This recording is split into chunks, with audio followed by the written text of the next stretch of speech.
Hello guys, this is 97 back with another Pokemon Black and White 2 Alpha battle, and as you can see from the team preview, this battle is a NU battle versus a guy called Tattoo. I had this battle on my stream, and yeah, it was a pretty interesting stream. I'm kind of planning on streaming again in the future, so again guys can go there when you see the video on YouTube, which I'll post when I start streaming, of course.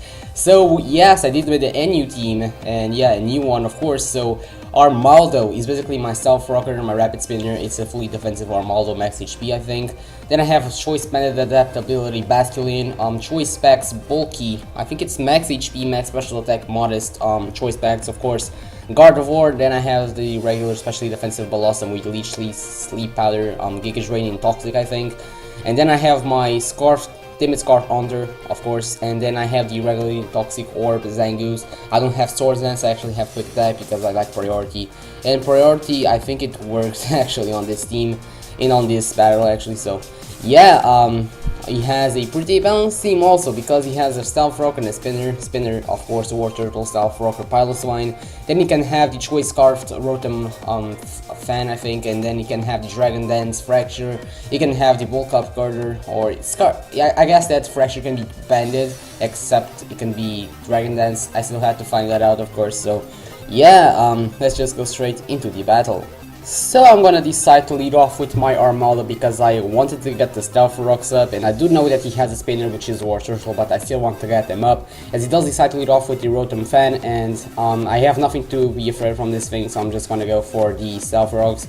I actually thought he would go for the Volt Switch, but he just art switches, so yeah, maybe he doesn't have Volt Switch, it's kind of weird, but maybe it does, I don't even know. So I just go into my Blossom, predicting him to go for the Skull because I didn't want him to get the possible burn. So I switch into Blossom and he gets a crit burn, so yeah, good I didn't say it in because I probably would be dead or nearly dead, and I guess burn would be able to finish me off in a couple of turns, so Blossom was a good play actually, and yeah, burn kind of stinks, but it's like, yeah, it's a burn, so what you gotta do about it, of course. And I'm gonna decide to put this thing asleep, and yeah, it's gonna be asleep, of course, and I can go for the Leech Seed after this, because yeah, I have nothing to fear from him, because he, of course, is asleep. And if he does switch, it's like, yeah, it's kind of good, because the Leech Seed is gonna be able to affect him anyways. So he does go into Rotom Fan, and don't really want to take the Air Slash on this thing. Well, I can stay in because I predicted him to go for the Volt Switch, predicting him to go for the Air Slash.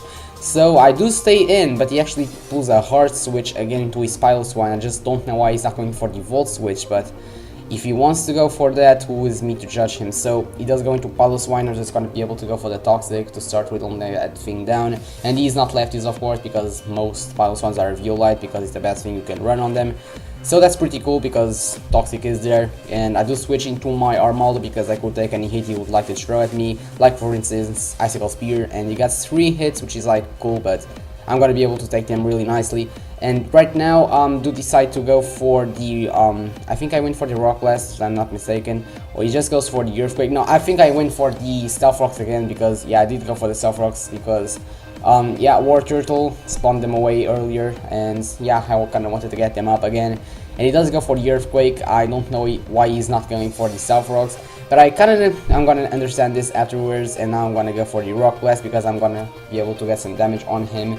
And it's like, I know what he's gonna be able to do because he's trying to get on a low amount of HP, and he knows that he cannot speed, and he knows he's gonna be able to die next turn, so he's just gonna be able to go for the Stealth Rocks right here. But I predict him to go for the Stealth Rocks, so I went for the Rapid Spin afterwards, predicting him to go for the Stealth Rocks, of course.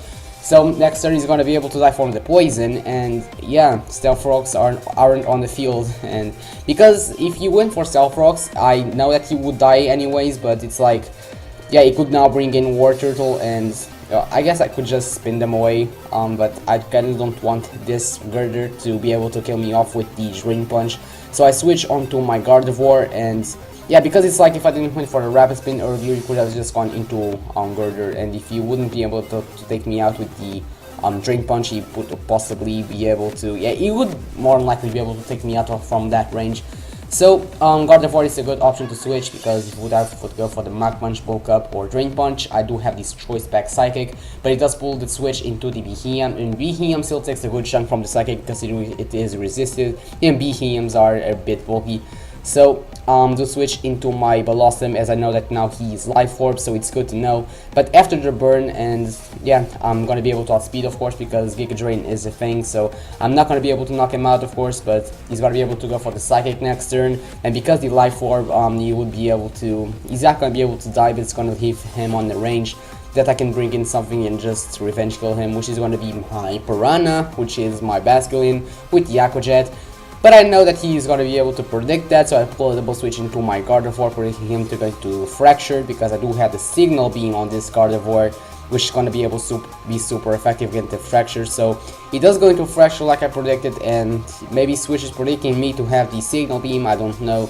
But he goes on to War Turtle, because it was basically a win-win situation on his case, because War Turtle is a good special defensive monster because of the View Light, of course. So he takes 3 hits with Choice Specs, modest, max special attack from Gardevoir to take him out, but it's like he's asleep, so he's not gonna be able to get the Rapid Spin off.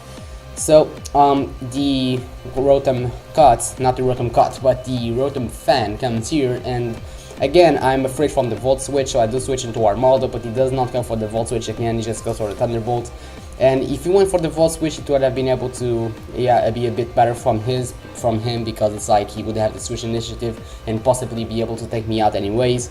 So I can go into Zangoose, because I know that he cannot take me out with the Thunderbolt, that's what I mean. And yeah, it goes into Girder as I go for the Facade, but because I don't have my Toxic Boost, I'm not going to be able to do much. But I do predict a Drain Punch, so I go into my Haunter. No, I actually predicted the Mach Punch, so that's why I didn't stay in. But after I saw that he went for Drain Punch, I was like, yeah, I could have stayed in. But no, he just now lets Behemoth die as I go into Haunter, of course, on his Drain Punch. And he's now going to be able to see the move I went for, but he makes a weird play, which is going into Fracture. And I guess that he predicted me to be the Sub-Disable Haunter, so yeah, it goes for the Dragon Dance right now, and it's like I am Timid Scarf, so even if, even after the +1 speed that he has right now, I'm still gonna be able to outspeed him and kill him off with the Sludge Bomb, which was kind of unfortunate. I wasn't able to knock him out with the first one, but it's like, yay, I still win, so cool. Brings in the Girder. I know that I cannot take him out with the Sludge Bomb because he can be a View Light, which most Girders are, but let's go for the Ice Punch, and I knew I could live one, but he gets a Freeze, and lots of freezes have been happening to me lately, I don't know why, but now he's gonna be able to knock me out with another Ice Punch, so he's gonna be making the process a bit longer, just because now I have to go into Zangoose, and I know that even if he has the Mach Punch, which he's more likely gonna have, Quick Attack out prioritizes Mach Punch, so I'm gonna be able to knock him out on the range that he was at, and because I have the Toxic Boost, that was like, that made sure that would, kill him. So he brings in the Rotom Fan, and I know that even if I don't take the Thunderbolts, I can just go into my Basculin, which is at full HP, of course, and I do have the Aqua Jet, Adaptability, Choice Bandit, so yeah, it was being able to knock him out, and even if I for some weird reason believe that I could just go into Gardevoir, which was max HP,